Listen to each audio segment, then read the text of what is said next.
नमस्कार, मेरा नाम है शुभम गुप्ता और आप देखना शुरू कर चुके हैं वीके न्यूज।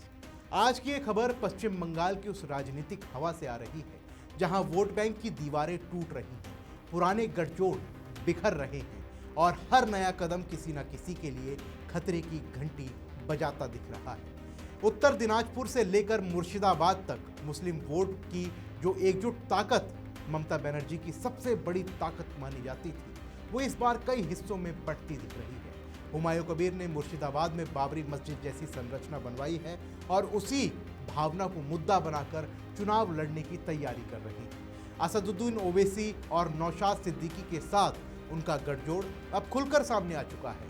तीनों मिलकर लगभग 200 सीटों पर असर डालने की कोशिश में है। लेकिन सवाल ये है कि ये गठजोड़ ममता दीदी के लिए कितना खतरनाक है। क्या ये सिर्फ मुस्लिम वोट बैंक का बंटवारा है या ममता की सत्ता की नींव को हिलाने वाला तूफान? और सबसे अहम कि इस सबसे ज्यादा फायदा किसे मिल रहा है? आइए इस खबर को गहराई से समझते हैं, क्योंकि बंगाल का चुनाव अब सिर्फ सीटों का नहीं, ये वोट बैंक की उस जंग का है जहां पुराना समीकरण टूट रहा है और नया समीकरण बन रहा है। देखिए खबर क्या है। हुमायूं कबीर ने मुर्शिदाबाद में बाबरी मस्जिद जैसी संरचना बनवाई है। इसे उन्होंने एक बड़ा मुद्दा बनाया है। भावनाओं को भड़काने का काम शुरू हो चुका है। असदुद्दीन ओवैसी और नौशाद सिद्दीकी जो आईएसएफ के साथ उनका गठजोड़ है, वो अब खुलकर सामने है। तीनों मिलकर चुनाव लड़ने जा रहे हैं। रिपोर्ट्स कह रही हैं कि उनका लक्ष्य लगभग 200 सीटों पर असर डालना है। बंगाल में मुस्लिम आबादी करीब 30% है। कुछ अनुमान 35 से 40% तक ले जाते हैं। ये वोट बैंक पिछले कई चुनावों से टीएमसी की सबसे बड़ी ताकत रहा है। ममता बनर्जी ने इसे संभालने के लिए मुस्लिम तुष्टीकरण की राजनीति को मजबूती से पकड़ा था।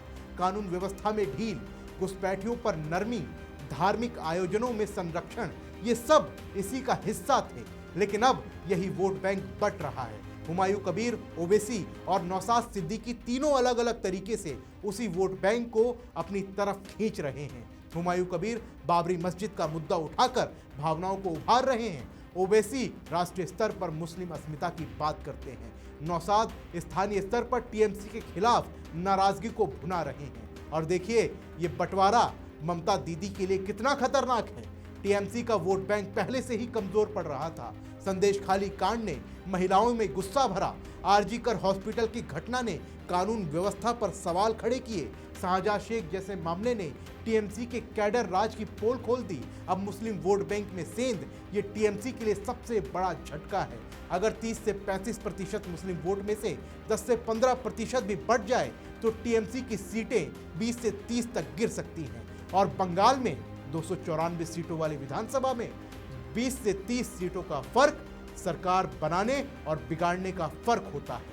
ममता दीदी की ताकत का आधार यही वोट बैंक था, अब वही उनके खिलाफ जा रहा है। हुमायूं ओवैसी नौशाद का गठजोड़ अगर 100 से 150 सीटों पर भी असर डाल दे तो टीएमसी का खेल पलट सकता है।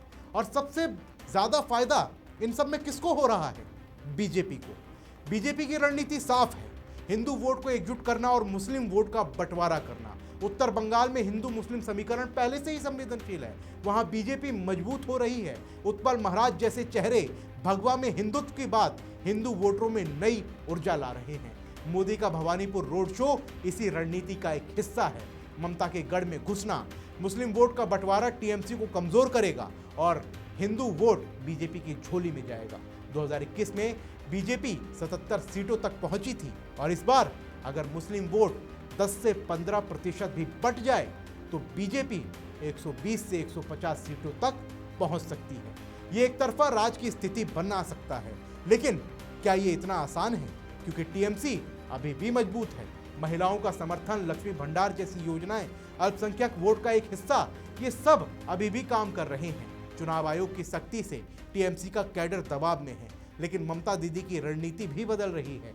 मंदिर बनवाने की बात, हिंदू वोटरों को लुभाने की कोशिश, ये सब भी चल रहा है। लेकिन सवाल वही है कि क्या ये काफी होगा? जब मुस्लिम वोट बट रहा हो, हिंदू वोट एकजुट हो और जनता में एंटी इनकम्बेंसी हो, तो क्या ममता दीदी बच पाएंगी? कुल मिलाकर हुमायूं कबीर, ओवैसी और नौशाद सिद्दीकी का गठजोड़ ममता बनर्जी का खेल पलट सकता है। मुस्लिम वोट का बंटवारा टीएमसी को कमजोर करेगा और सबसे ज्यादा फायदा बीजेपी को होगा। हिंदू वोट एकजुट, मुस्लिम वोट बटा और जनता में बदलाव की चाहत, ये चुनाव बंगाल के लिए टर्निंग पॉइंट हो सकता है। और आप क्या सोचते हैं, क्या मुस्लिम वोट का ये बंटवारा टीएमसी को हरा देगा या ममता दीदी इसे फिर से संभाल लेंगी? कमेंट बॉक्स में अपनी राय हमें जरूर दें और अगर आपको ये वीडियो पसंद आई तो वीडियो को लाइक करें, शेयर करें ताकि ज्यादा लोग समझें कि बंगाल में क्या हो रहा है। फिलहाल तो इस रिपोर्ट में बस इतना ही। मिलते हैं अगले अपडेट में, तब तक के लिए जय हिंद।